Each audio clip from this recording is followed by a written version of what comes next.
Hello, everyone. This is JCK from Quantum Truths JCK, and I'm reading the Ringing Cedars of Russia series by Vladimir Migre, and this is the first book, Anastasia. And we are starting now with, we ended chapter 4 in the last recording. And now we continue the book, starting with chapter 5.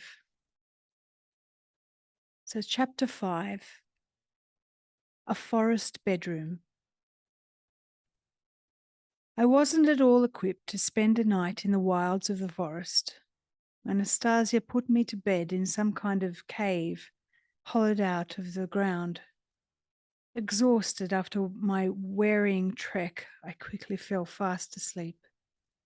When I woke up, I felt a sense of bliss and comfort, as though I were lying in a magnificently comfortable bed. The cave or dugout was spacious, appointed with small feathery cedar twigs and dried grass, which filled the surrounding space with a fragrant aroma. As I stretched and spread my limbs, one hand touched a furry pelt, and I determined at once that Anastasia must be something of a hunter. I moved closer to the pelt, pressing my back to its warmth, and decided to have another little snooze. Anastasia was standing in the entranceway to my forest bedroom. Noticing I was awake, she said at once, "May this day come to you with blessings, Vladimir, and you should, in turn, greet it with your blessing. Only please do not be frightened." Then she clapped her hands, and the pelt. I was horror-struck at the realization that this was no pelt. Out of the cave, a huge bear began to gingerly crawl. Receiving a pat of approval from Anastasia, the bear licked her hand and began lumbering off into the forest. It turned out that she had placed some belladonna herbs under my head for a pillow and made the bear lie down beside me so I wouldn't get a cold. She herself had curled up outdoors in front of the entranceway. "Now, how could you do such a thing to me, Anastasia? He could have torn me to shreds and crushed me to death." "First of all, it is not a he, but a she-bear. She could not possibly have done anything to harm you," Anastasia responded. "She's very obedient. She really enjoys it when I give her tasks to carry out. She never even budged the whole night. Just nuzzled her nose up to my leg and just kept blissfully still. She was so happy. Only she did give a little shudder when you waved your arms about in your sleep and slapped her backside." End of chapter 5. Chapter 6. Anastasia's Morning. Anastasia goes to bed at nightfall in one of the shelters hollowed out by the creatures of the forest, most often in the bear's dugout. When it is warm, she can sleep right on the grass. The first thing she does upon waking is offer an exuberant outburst of joy to the rising sun, to the new sprouts on all the twigs, to the new shoots of growth popping up from the earth. She touches them with her hands, strokes them, occasionally adjusts something into place, and then she runs over to the little trees and gives them a thump on their trunks. The treetops shake and shower down on her something resembling pollen or dew. Then she lies down on the grass and blissfully stretches and squirms. Her whole body becomes covered with what appears to be a moist cream.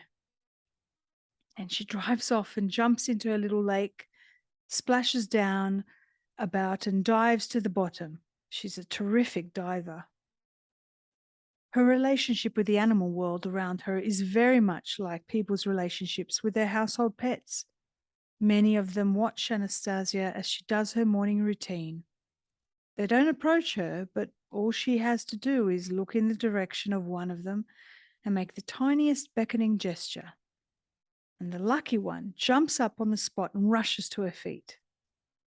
I saw how one morning she clowned around, playing with a she-wolf, just as one might play with a family dog.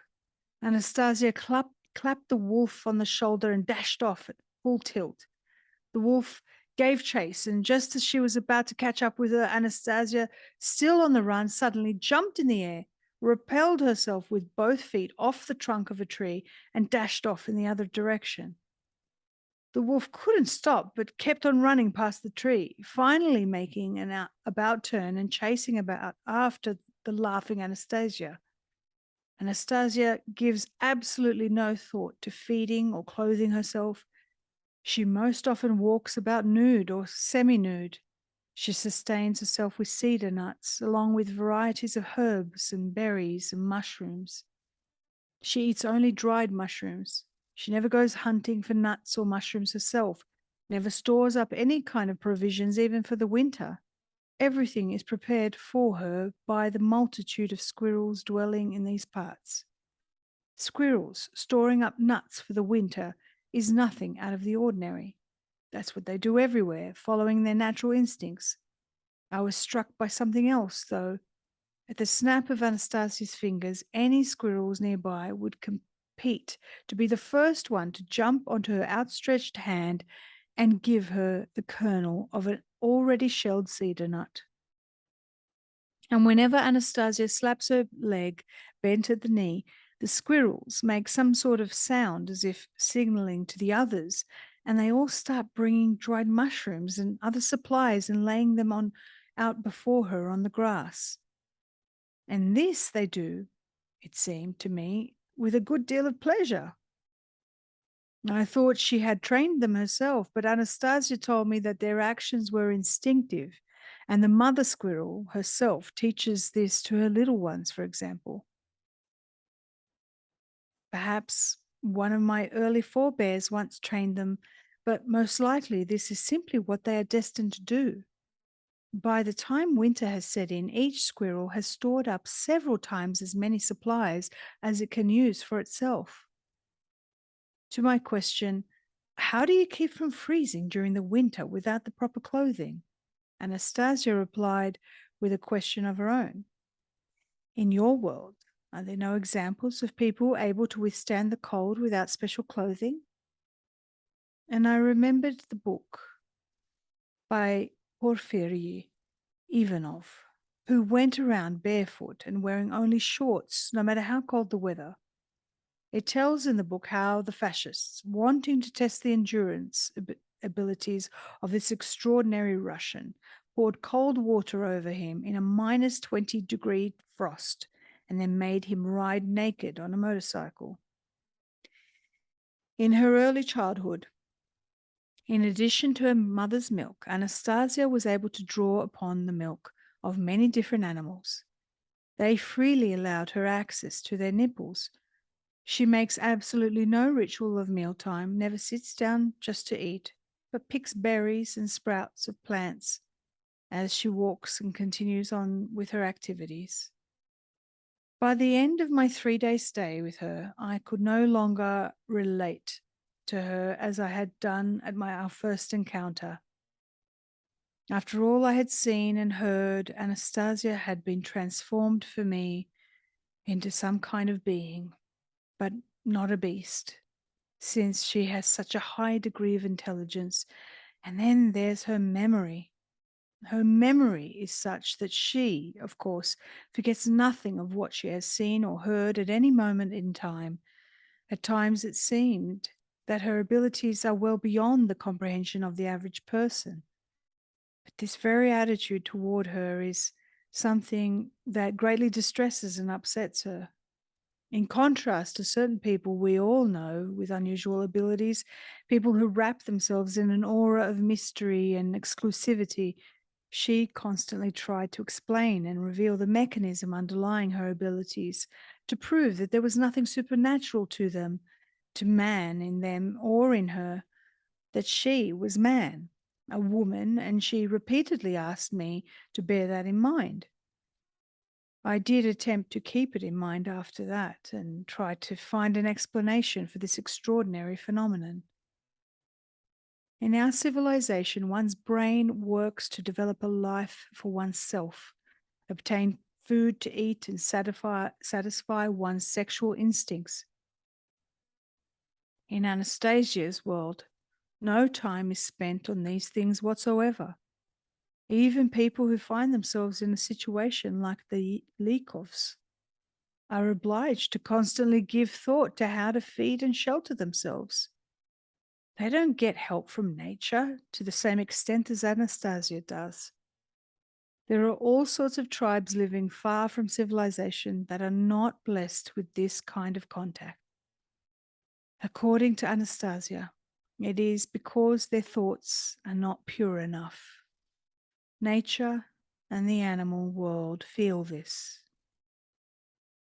End of chapter 6. Chapter 7. Anastasia's Ray.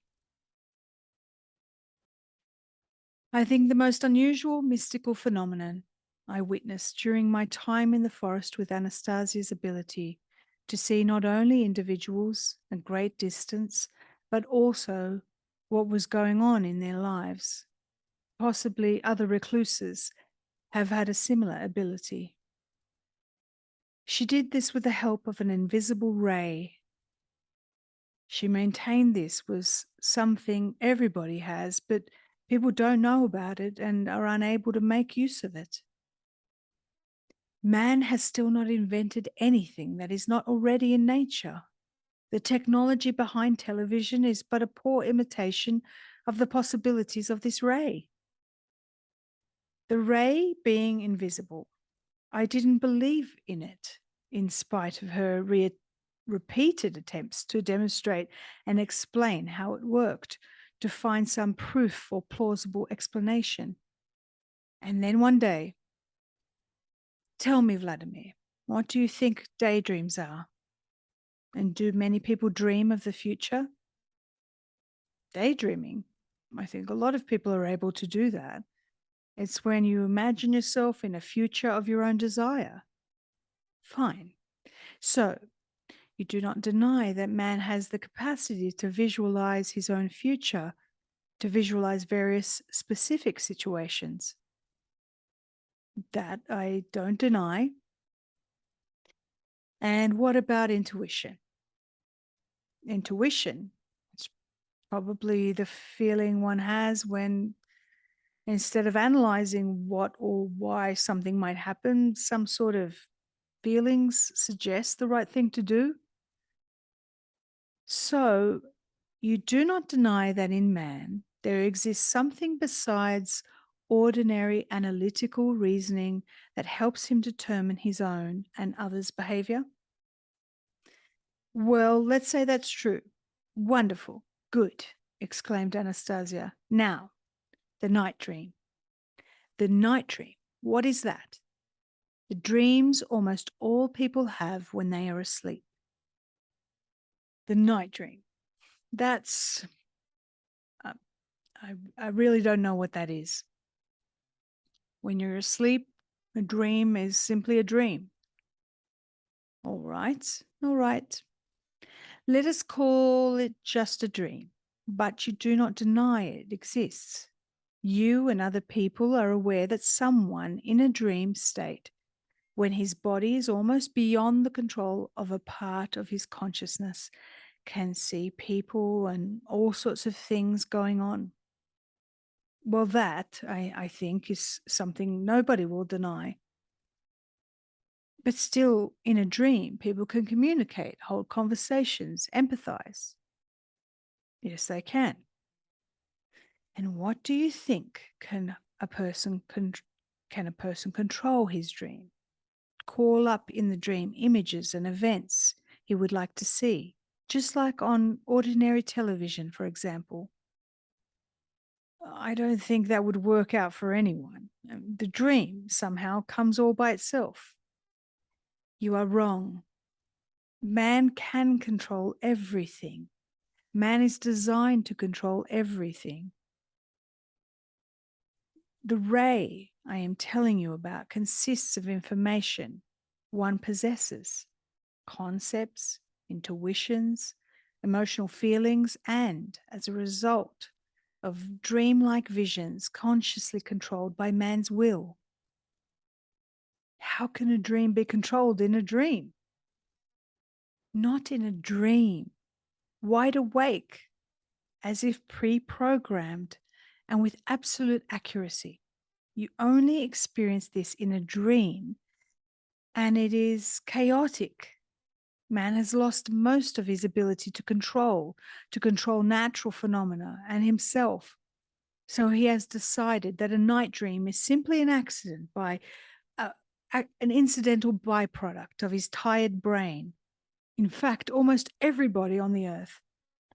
Well, maybe I should try helping you see something at a distance, right here and now. Go ahead. Lie down on the grass and relax. Let go so that your body draws less energy. It is important that you are comfortable. Nothing in the way. Now, think about the person you know best. Your wife, for example. Recollect her habits, how she walks, her clothing, where you think she might be right now, and turn the whole thing over to your imagination. I remembered my wife, knowing that at that moment she might be at our country home. I imagined the house and some of the furnishings and things. I remembered a great deal and in some detail, but I didn't see anything. I told Anastasia about all this, and she replied, "You are not able to let go all the way, as though you were going to go to sleep. I shall help you. Close your eyes. Stretch out your arms in different directions." Closing my eyes, I felt her fingers touch mine. I began to immerse myself in a dream or a wakeful doze. There was my wife, standing in the kitchen of our country home. Over her usual dressing gown, she was wearing a knitted cardigan. That meant it was cool in the house. Again, some kind of trouble with the heating system. My wife was making coffee on the gas stove and something else in the small crock pot. My wife's face was gloomy and unhappy. Her movements were sluggish. All at once she turned her head, tripped over to the window, looked out at the rain and smiled.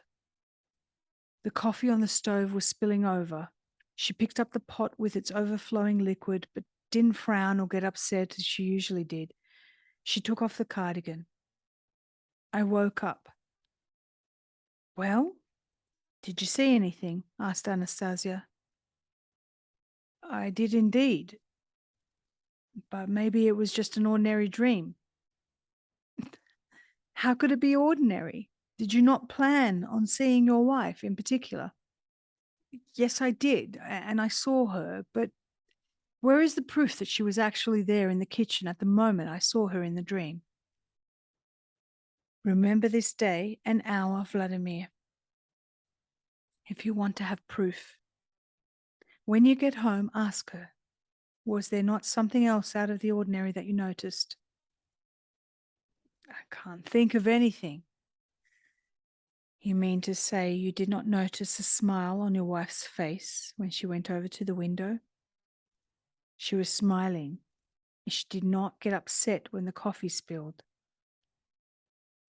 "That I did notice. She probably saw something interesting out the window which made her feel good." "All she saw out the window was rain, rain which she never likes. So why was she smiling?" "I too was watching your wife through my ray, and I warmed her up." "So your ray warmed her up. What about mine? Too cold?" You were only looking out of curiosity, did not put any feeling into it. So your ray can warm people up at a distance? Yes, it can do that. And what else can it do? Obtain certain kinds of information or transmit. It can cheer up a person's mood and partially take away someone's illness. There are a lot of other things it can do, depending on the energy available and the degree of feeling, will, and desire. And can you see the future? Of course. The past too? The future and the past. They are pretty much the same thing. It is only the external details that are different. The essence always remains unchanged. How can that be? What can remain unchanged? Well, for example, 1,000 years ago, people wore different clothes. They had different instruments at their disposal, but that is not the essence. Back 1,000 years ago, just like today, people had the same feelings. Feelings are not subject to time. Fear, joy, love. Just think. Yaroslav the Wise, Ivan the Terrible, and the Egyptian pharaohs were all capable of loving a woman with exactly the same feelings as you or any other man today. Interesting. Only I'm not sure what that means. You say every person can have a ray like this? Of course everyone can. Even today, people still have feelings and intuitions, the capacity to dream of the future, to conjecture, to visualize specific situations, to have dreams while they sleep. Only it is all chaotic and uncontrollable. Maybe some kind of training's necessary. Some exercise could be developed. Some exercises might help, but you know, Vladimir, there is one absolute condition before the ray can be controlled by the will. And what condition is that?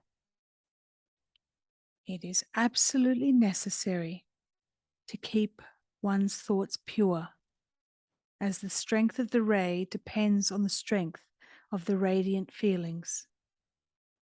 Now, there you go. Just when everything was starting to get clear, what have pure thoughts got to do with it? Radiant feelings. They are what power the ray. That's enough, Anastasia. I'm already losing interest. Next, you'll be adding something else. I have already told you what is essential. You could say what you like, but you've got too many darn conditions. Let's talk about something else, something a little simpler. All day long, Anastasia engages in meditation, visualizing all sorts of situations from our past, present, and future life. Anastasia possesses a phenomenal memory. She can remember a multitude of people she has seen in her imagination or through her ray and what they have been going through mentally. She's a consummate actress. She can imitate the way they walk and talk and even think the way they do.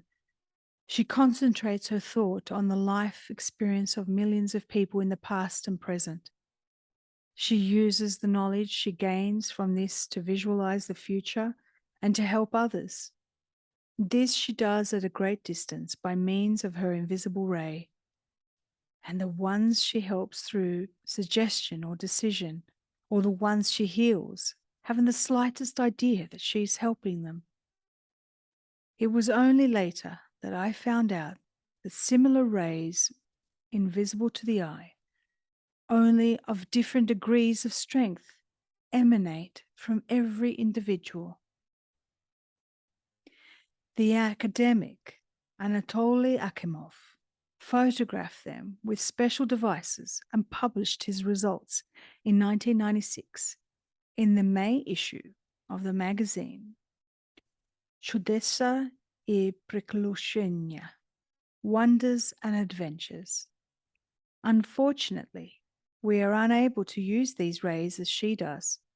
In scientific literature, a phenomenon, such as this ray, is known as a torsion field.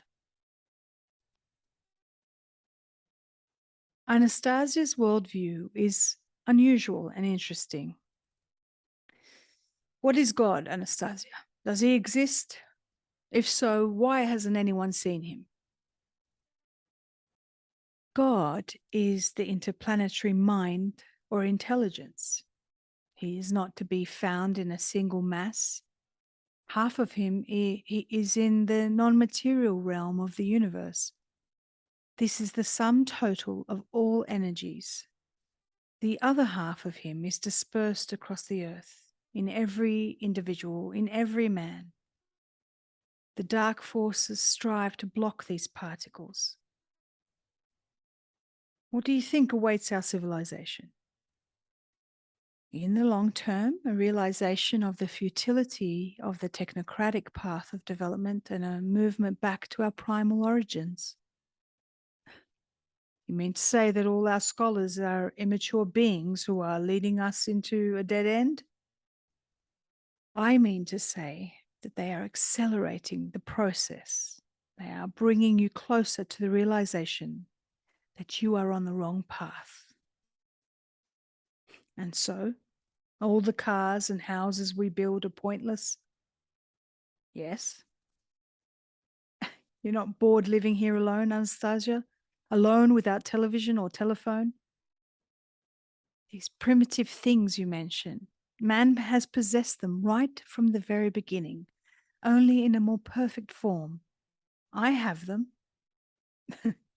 Both television and telephone. Well, what is television? A device through which certain information is served up to an almost atrophied human imagination, and scenes and story plots are acted out. I can, through my own imagination, outline the plot of any story and act out the most improbable situations, even take part in them myself, just like having an influence on the outcome. Oh dear. I suppose I have not been making myself too clear, eh? And the telephone? Every man can talk with any other individual without the aid of a telephone.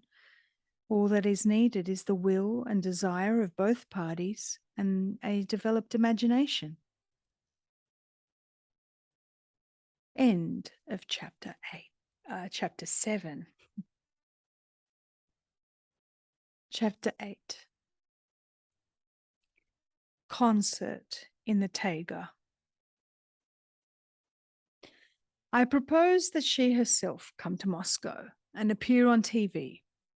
Just think, Anastasia, with your beauty, you could easily be a world-class fashion or photo magazine model. And at this point, I realized that she was no stranger to earthly matters. Like all women, she delighted in being a beauty. Anastasia burst out laughing. A world-class beauty, eh? She echoed my question and then, like a child, began to frolic about, prancing through the glade like a model on a catwalk.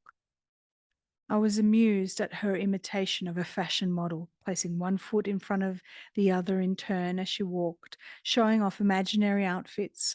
Finding myself getting into the act, I applauded and announced, "And now, ladies and gentlemen, your attention please. Performing before you will be that magnificent gymnast, second to none, that incomparable beauty, Anastasia." This announcement tickled her fancy even more.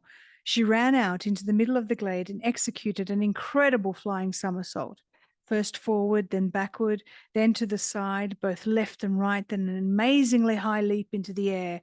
Grasping a tree branch with one hand, she swung herself around it twice before flinging her body over to another tree. After yet another somersault, she began to bow coquettishly to my applause. Then she ran off out of the glade and hid behind some thick bushes. Anastasia peeped smilingly out from behind them, as though they were a theatre curtain, impatiently waiting my next announcement. I remembered a videotape I had of some of my favorite songs being performed by popular artists. I would watch it occasionally in the evening in my cabin aboard ship. I had this tape in mind, but not with the thought of that Anastasia would actually be able to reproduce anything from it. As I announced, ladies and gentlemen, I now present to you the star singers of our current stage in a performance of their top hits. Your attention, please. Oh, how wrong I had been in my estimate of her abilities. What happened next, I could not possibly have predicted. No sooner had Anastasia made her entrance from behind her improvised curtain than she launched into the authentic voice of Alla Pugacheva. No, it wasn't just a parody or an imitation, but Alla herself, effortlessly conveying not only her voice but her intonations and emotions as well. But an even more amazing feature was to come. Anastasia accentuated particular words, adding something of her own, infusing the song with her own supplemental and attenuations, so that Alla Pugacheva, her own performance, which before, it seemed, nobody else could even begin to surpass, now called forth a whole new range of additional feelings, illuminating the images even more clearly. In a magnificently executed overall performance of the song, once lived an artist alone, canvases all through his home. He loved an actress, he thought. Flowers were her love, fresh grown. He went and sold his big home, sold every canvas he owned, and with the money he bought whole fields of flowers, fresh grown. Anastasia put particular emphasis on the word canvas. She screamed out this word in fright and surprise. A canvas is an artist's most prized possession. Without it, he can no longer create. And here he is giving up the most precious thing he owns for the sake of his loved one. Later, as she sang the words, then she went off on the train. Anastasia tenderly portrayed the artist in love, looking longingly after the departing train which was carrying off his loved one forever. She portrayed his pain, his despair, his perplexed state of mind. I was too shaken by everything I had seen and heard to applaud at the end of the song. Anastasia bowed, anticipating the applause, and hearing none, launched into a new song with even more enthusiasm. She performed all of my favorite songs in the same order they had been recorded on the videotape. And every single song, which I had heard so many times before, was now even clearer and more meaningful in her rendition. Upon completing the last song on the tape, still hearing no applause, Anastasia retreated backstage, too dumbfounded to speak. I remained seated in silence, still feeling an extraordinary impression from what I had just witnessed. Then I jumped up and began applauding and cried, "Terrific, Anastasia, encore, bravo, all performers on stage." Anastasia gingerly stepped forth and gave a bow. I kept on shouting, "Encore, bravo," clapping my hands and stamping my feet. She too livened up. She clapped her hands and cried, "Encore, does that mean again?" "Yes, again and again and again. You did it so marvelously, Anastasia, better than the singers themselves, even better than our top stars." I fell silent and began attentively studying Anastasia. I thought how multifaceted her soul must be if she could infuse her singing performance with so many new, splendid, clear features. She too stood motionless, silently and inquiringly looking at me. "Anastasia, do you have any song of your own? Couldn't you sing something of your own, something I haven't heard before? I could, but my song does not have any words. Would you still like to hear it? Please sing your song. Fine. And she started in singing her most unusual song. Anastasia first screamed like a newborn baby. Then her voice started sounding quiet, tender, and caressing. She stood beneath a tree, her hands clasped to her breast, her head bowed. It was like a lullaby, gently caressing a little one with her own voice. Her voice spoke to him of something very tender. Her soft voice, amazingly pure, caused everything around to grow silent.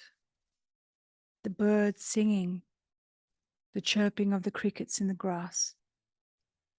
At that point, Anastasia seemed to take absolute delight in the little one waking from sleep. The sound of rejoicing could be heard in her voice. The incredibly high-pitched sound soared above the earth before taking flight into the heights of infinity. Anastasia's voice first pleaded, then went into battle, and once again caressed the little one and bestowed joy upon all around. I too felt this all-pervading sense of joy, and when she finished her song, I joyfully exclaimed, "And now, my dear ladies and gentlemen, a unique and never-to-be-repeated number by the top animal trainer in the world, the most agile, brave, charming trainer, capable of taming any beast of prey on earth. Behold and tremble." Anastasia positively squealed with delight, leapt into the air, clapped her hands in rhythm, shouted something, started in whistling. Something I could never have imagined began taking place in the glade. First, the she-wolf made her entrance. She leapt out of the bushes and stopped at the edge of the glade, giving a puzzled look all around. In the trees, furthest from the glade, squirrels sprang from branches to branch. 2 eagles circled low overhead, while little creatures of some kind rustled in the bushes. With the sharp crackle of dry twigs, as he broke and crushed the bushes, a huge bear lumbered out into the glade and stopped, as though embedded in the ground, just short of Anastasia. The wolf began growling at him disapprovingly, since the bear had approached so close to Anastasia without an invitation. Anastasia ran up to the bear, playfully stroking his muzzle, then grabbed him by his front paws and stood him upright. Judging by the fact that she didn't seem to be exerting much physical effort in this, the bear himself must have been carrying out her commands, according to how much he understood and how he interpreted them. He stood stock still, trying to understand what was desired of him. Anastasia took a running leap and, grabbing hold of the thick scruff of the bear's neck, did a handstand on his shoulders, jumping off again with a somersault on her way down. Then she took the bear by one paw and started to bend over, pulling the bear after her, creating the impression that she was tossing him over her shoulder. This trick would have been impossible if the bear had not been able to do it himself. Anastasia simply guided him. It looked at first as though the bear was going to fall on Anastasia, but at the last moment he reached out a paw to the ground and broke his fall. He was no doubt doing everything he could not to harm his mistress or friend. In the meantime, the wolf was become more and more concerned. She was already standing at the place of the action, thrashing from side to side, growling and howling with displeasure. At the edge of the glade there appeared several more wolves, and when Anastasia was on the point of yet another routine toss of the bear over her shoulder, the bear, attempting to do the trick properly, fell over on his side and remained motionless. At last the wolf, now at her wit's end and with a malicious grin, made a leap in the bear's direction. With lightning speed, Anastasia placed herself in the wolf's path. The wolf braked from with all fours, somersaulted over her back, bumping into Anastasia's leg. Immediately, Anastasia put one hand on the back of the wolf, who obediently crouched to the ground. With her other hand, she began waving, as she had done that first time with me, when I had tried to embrace her without consent. The forest around us began to make rustling sound, not threateningly, but with some agitation. The agitation was felt as well in all the big and little creatures jumping, running, and hiding.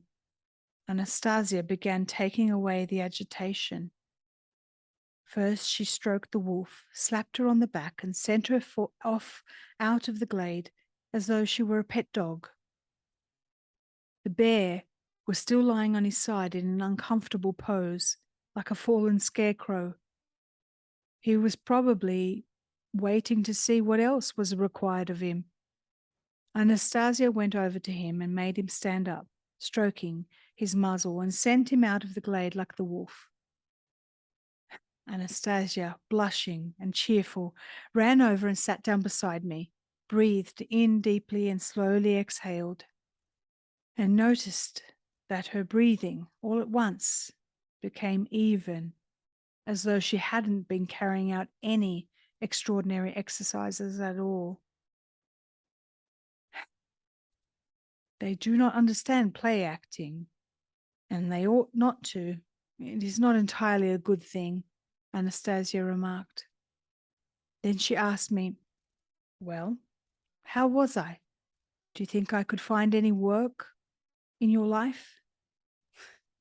"You're terrific, Anastasia, but we already have all that, and our circus trainers show us a lot of interesting tricks with animals, but you don't have a hope of breaking through all the red tape to even get started. There are so many formalities and machinations to deal with. You don't have any experience in that."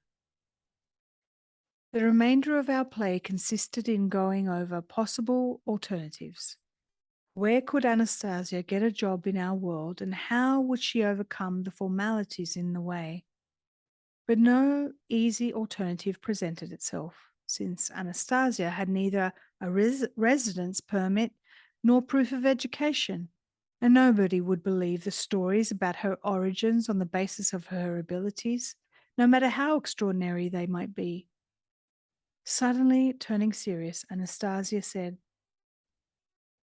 "Of course, I would like to visit one of the big cities again, maybe Moscow, to see how accurate I was in visualizing certain situations from your life.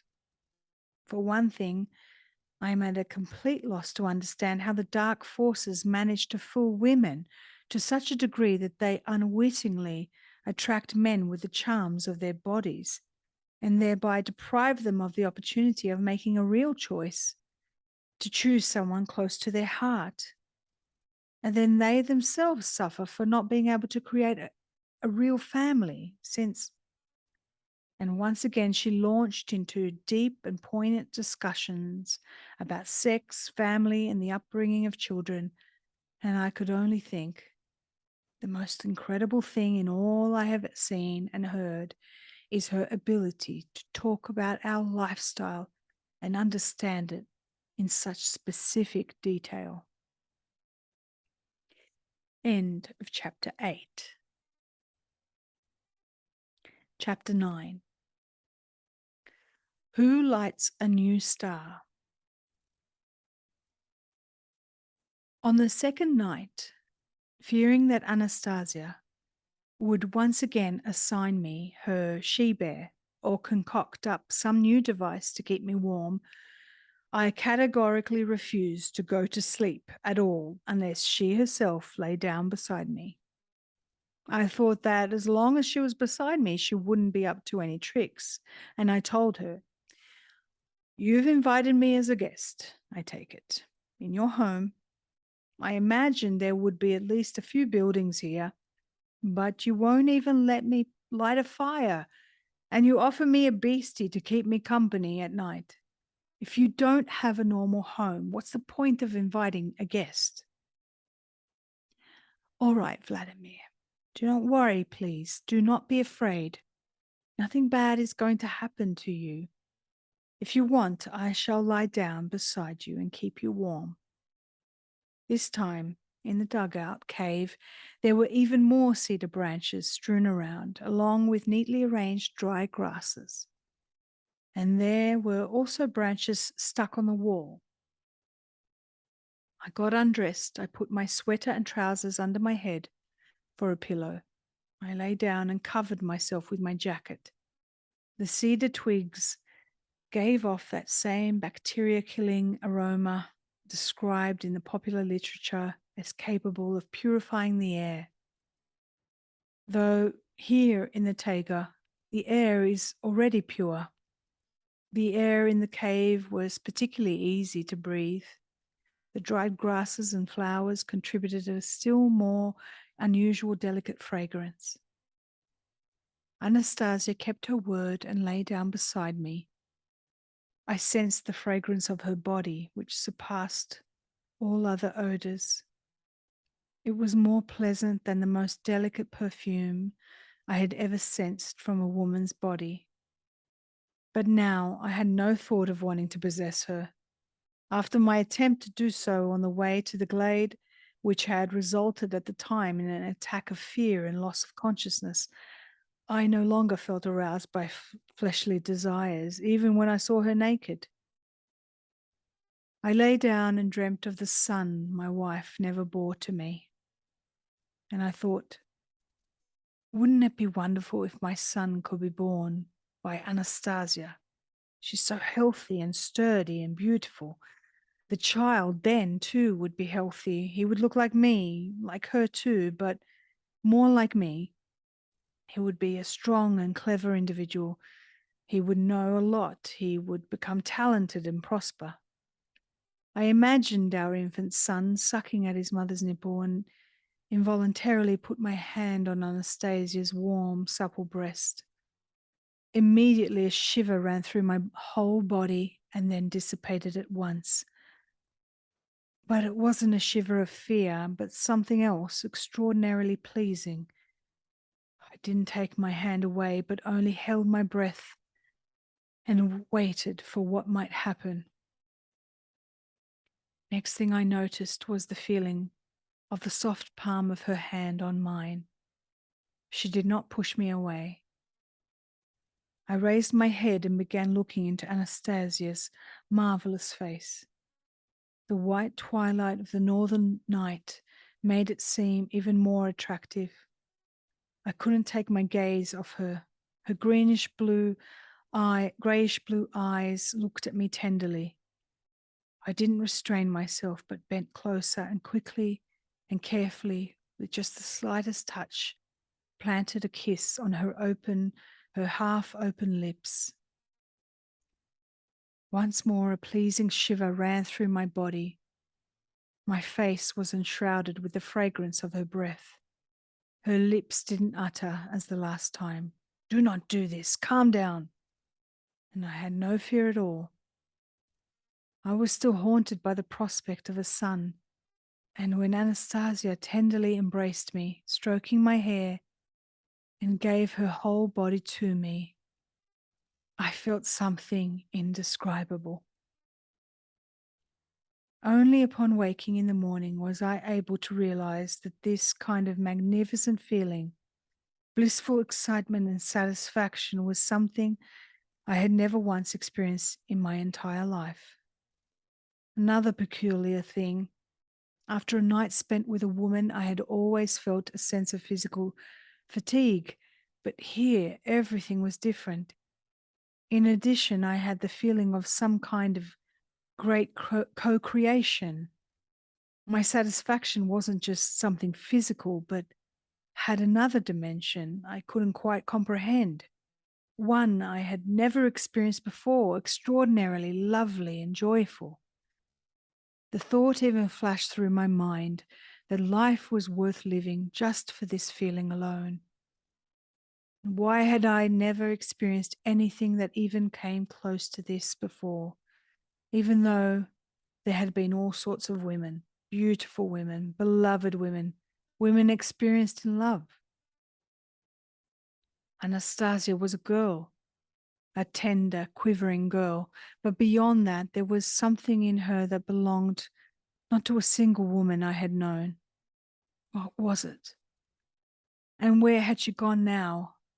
I made my way over to the entrance of the cozy dugout cave, poked my head out and looked out into the glade.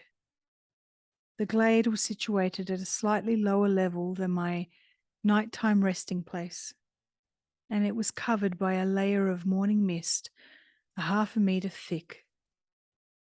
In this mist, I could see Anastasia spinning around with outstretched arms. A little cloud of mist was formed around her, and when it covered her completely, Anastasia sprang easily into the air, stretched out her legs in a split, just like a ballerina, flew over the layer of mist, landed in a different spot, and once more, laughing, spun a new cloud around her, through which could be seen the rays of the rising sun gently caressing her body.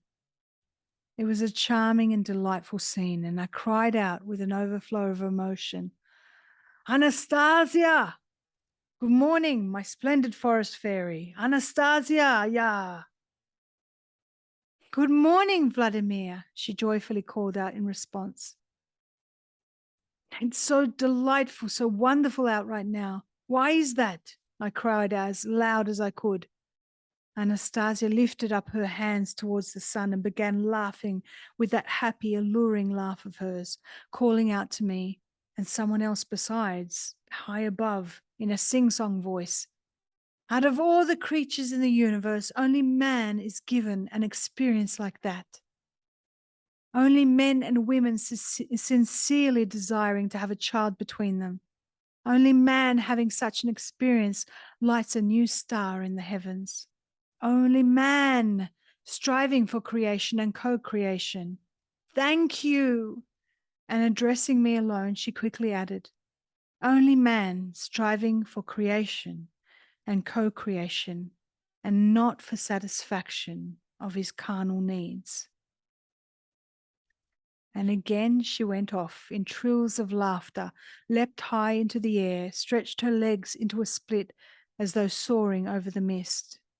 Then she came running over, sat down beside me at the entrance to our nighttime resting place, and began combing her golden tresses with her fingers, lifting them up from the bottom. "So you don't consider sex to be something sinful?" I asked. Anastasia fell silent.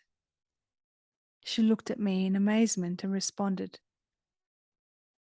"Was that the same kind of sex the word implies in your world? And if not, then what is more sinful?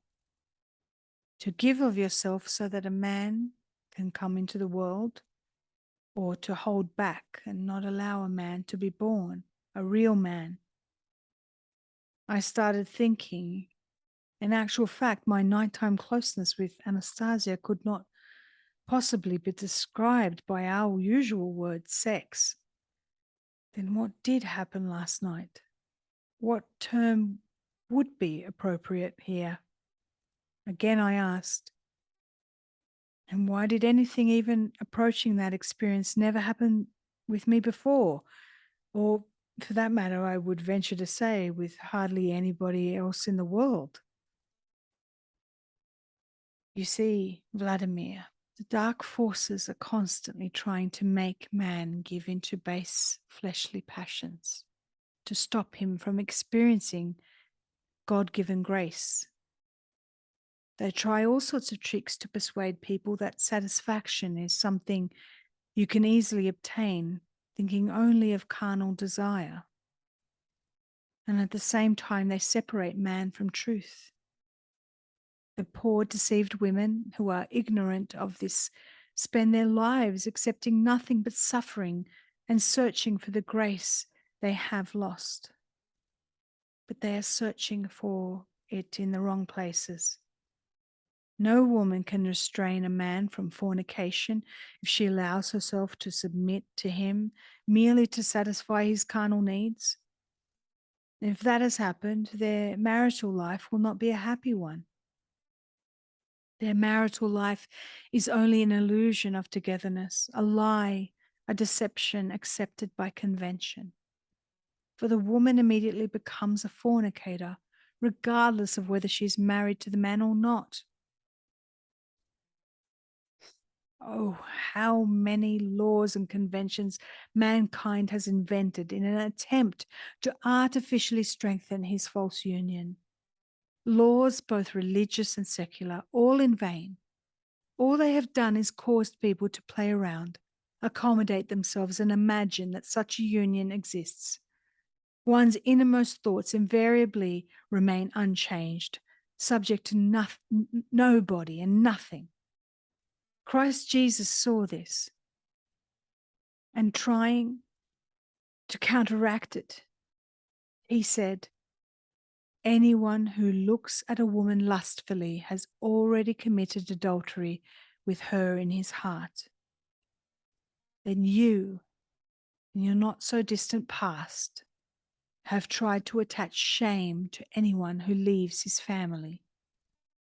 But nothing, at any time or in any situation, has been able to stop man's desire to seek out that sense of intuitively felt grace, the greatest satisfaction, and to persist in seeking it. A false union is a frightening thing. Children, do you see, Vladimir? Children, they sense the artificiality, the falsity of such a union. And this makes them skeptical about everything their parents tell them. Children subconsciously sense the lie, even during their conception.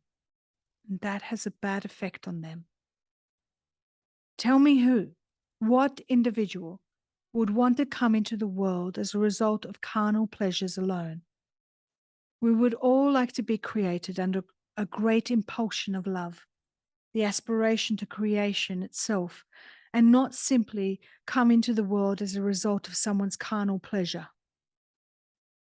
People who have come into a false union will then look for true satisfaction in secret, apart from each other. They will strive to possess body after body or make paltry and fateful use of their own bodies, realizing only intuitively that they are drifting farther and farther apart and away from their true happiness of a true union. Anastasia, wait, I said. Can it be that men and women are doomed this way if the first time all that happens between them is sex? Is there no turning back, no possibility of correcting the situation? There is. I now know what to do. But where do I find the right words to express it? I am always looking for them, the right words. I have been looking for them in the past and in the future, but I have not found them. Perhaps they are right in front of me after all, and then they will appear. New words will be born, words capable of reaching people's hearts and minds, new words for the ancient truth about their primal origins. Don't panic, Anastasia. Use existing words to start with, just as an approximation. What else is needed for true satisfaction apart from two bodies? Complete awareness, a mutual striving to create, sincerity and purity of motive. How do you know all of this, Anastasia? I am not the only one who knows about it. A number of enlightened people have tried to explain it to the world. Velez, Krishna, Rama, Shiva, Christ, Muhammad, Buddha. What? You've read about all these people? Where? When? I have not read about them. I simply know what they say, what they thought about, what they wanted to accomplish. So sex by itself, according to you, is bad. Very bad. It leads man away from truth. It destroys families. An enormous amount of energy is wasted. Then why do so many different magazines publish pictures of naked women in erotic poses? Why are there so many films with erotica and sex? And all of this is extremely popular. Demand generates supply. So you're trying to say that our humanity is completely bad. Humanity is not bad, but the devices of the dark forces obscuring spirituality by provoking base carnal desires. These are very powerful devices. They bring people a lot of grief and suffering. They act through women, exploiting their beauty, a beauty whose real purpose is to engender and support in men the spirit of the poet, the artist, the creator. But to do that, women themselves must be pure. If there is no sufficient purity, they start trying to attract men by fleshly charms, the outward beauty of empty vessels. In the upshot, the men are deceived and the women must suffer their whole lives on account of this deception. So what then is the result? I queried. Through all the millennia of their existence, mankind has not been able to overcome these devices of the dark forces. That would mean they are stronger than man. Man hasn't been able to overcome them in spite of the appeals by spiritually enlightened people, as you put it. So is it downright impossible to overcome them? Or maybe it's not necessary. It is necessary, absolutely necessary. Who then can do it? Women. Women who have been able to grasp the truth and their own appointed purpose. Then the men will change too. Oh, no, Anastasia, I doubt it. A normal man will always be aroused by a pretty woman's legs, her breasts, especially when you're on a business trip or on a holiday far away from your partner. That's the way things are. And nobody here will change anything. They won't do it any other way. But I did it with you. What did you do? Now you are no longer able to indulge in that harmful sex. All at once, a terrible thought hit me like a flood and started chasing away the magnificent feeling that had been born in me during the night. What have you done, Anastasia? What? I'm now impotent? On the contrary, you have now become a real man. Only the usual sex will be repugnant to you. It does not bring what you experienced last night. And what you experienced last night is possible only when you desire to have a child, and the woman wants the same from you, when she loves you. Loves? But under those conditions, that can happen only a few times during one's whole life. I assure you, Vladimir, that is enough for your whole life to be happy.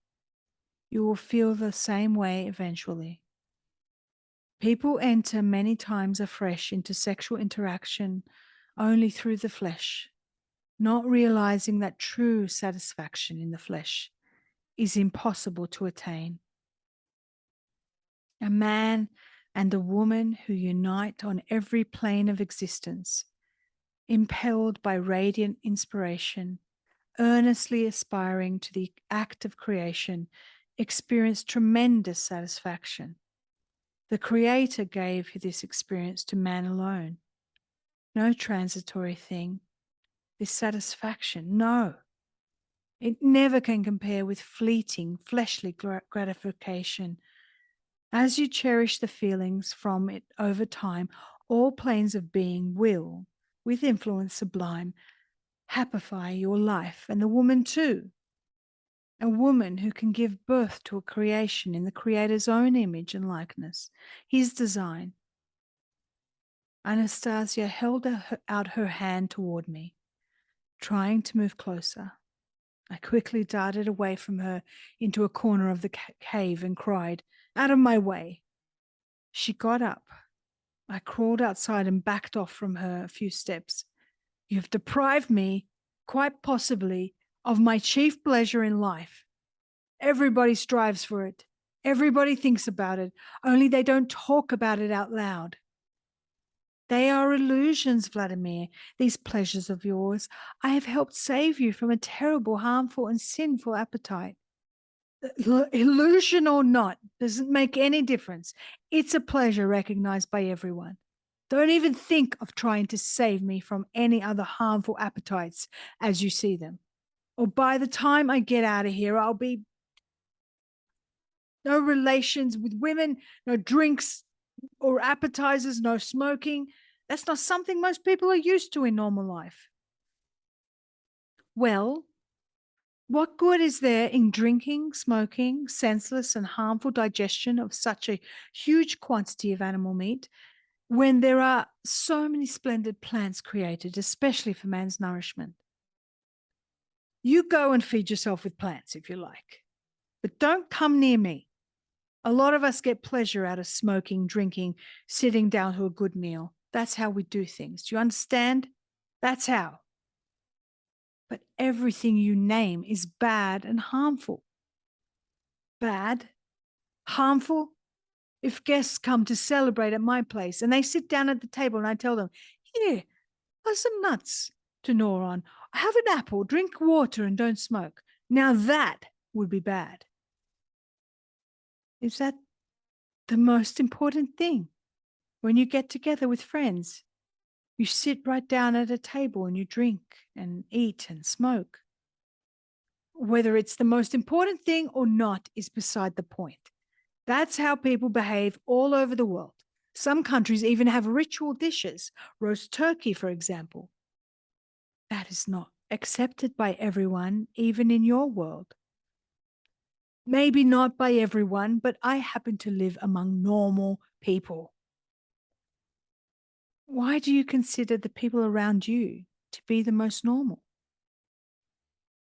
Because they're in the majority. That is not a good enough argument. It's not good enough for you because it's something impossible to explain to you. My anger at Anastasia began to pass. I recalled hearing about medical prescriptions and sex therapists, and the thought came to me that if she had somehow injured me, the doctors would be able to fix it. I said, "Okay, Anastasia, let's make peace. I'm no longer angry at you. I thank you for the wonderful night. Only don't you try saving me from any more of my habits. As far as sex goes, I'll fix the situation with the help of our doctors and modern medicines. Let's go for a swim." I began heading for the lake, admiring the morning woods. Just as my good mood was beginning to come back, well, there you go again, walking behind me, she piped up, "Medicines and doctors will not help you now. To put everything back the way it was, they will have to erase your memory of everything that happened and everything you felt." Stunned, I stopped in my tracks. "Then you put everything back the way it was." "I cannot." Again, I was overwhelmed by a fear of rampant rage and at the same time, fear. You brazen, you poke your nose in where it doesn't belong and turn my life upside down. So you played a nasty trick on me, and now you say you can't fix it. I did not play any nasty tricks. After all, you wanted a son so badly. But so many years had gone by and you still did not have a son. And none of the women in your life would bear you a son. I also wanted a child by you, a son too, and that is something I can do. And why are you getting so concerned ahead of time that things are going to go badly for you? Maybe you'll still come to understand. Please do not be afraid of me, Vladimir. I am certainly not trying to meddle with your mind. This happened all on its own. You got what you wanted. And I would still very much like to save you from at least one mortal sin. And what's that? Pride. You're a funny one. Your philosophy and lifestyle aren't human. What do you find in me so inhuman that it frightens you? You live all alone in the forest and you communicate with plants and animals. Nobody in our society even comes close to that kind of life. How can that be, Vladimir? Why? Anastasia exclaimed, flustered. Your Dashniks? They too communicate with plants and animals, only not consciously, but they will understand one day. Many have already begun to understand. Oh, come on. Now she's a Dashnik. And this Ray of yours, you know a lot, but you don't read books? You must be some kind of mystic. I shall try to explain everything to you, Vladimir, only not all at once. I am trying, but I cannot find the right words. Comprehensible words, please believe me. All my abilities are inherent in man. It is something man was given right from the start, back in the days of his primal origins, and everyone could do the same today.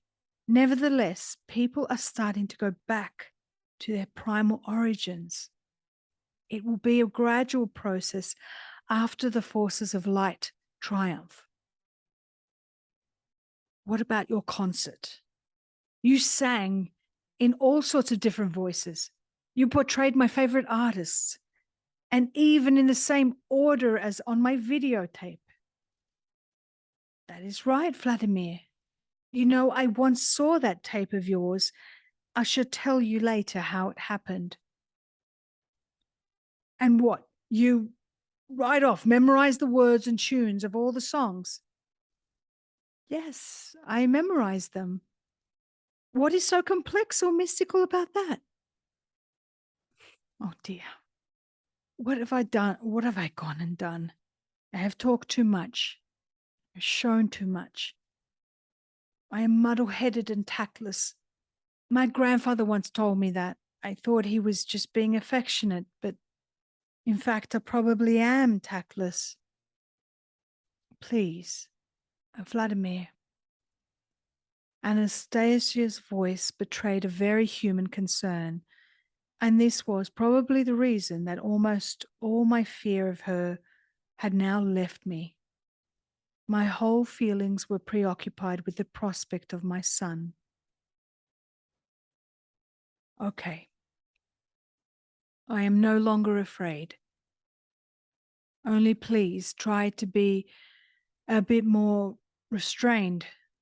Remember, your grandfather told you that. Yes. And grandfather, but here I am talking and talking.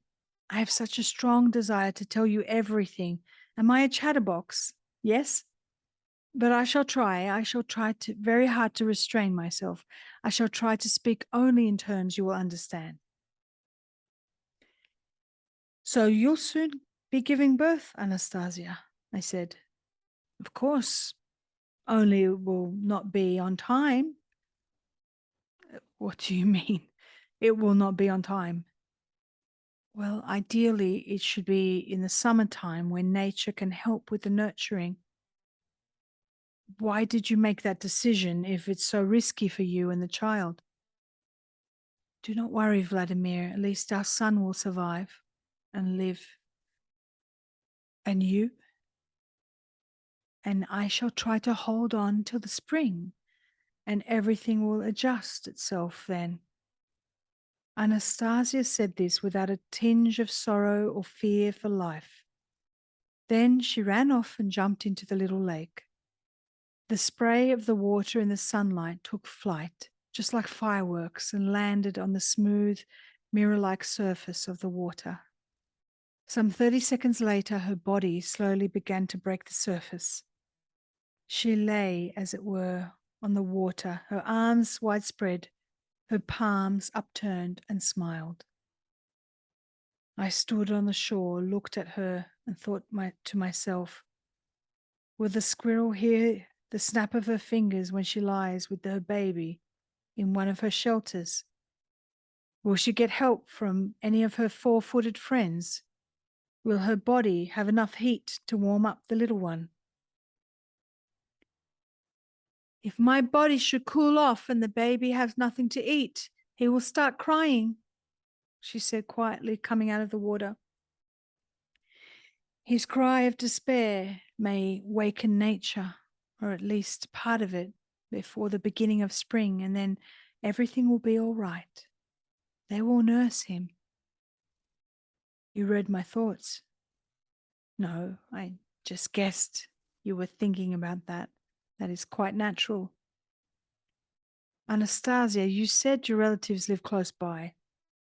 Would they be able to help you? They are very busy, and I must not take them away from their work. What are they busy with, Anastasia? What do you do all day long when, in fact, you are so completely served by your natural environment? I keep busy, and I try to help people in your world, the ones you call dashniks or gardeners. End of chapter 9.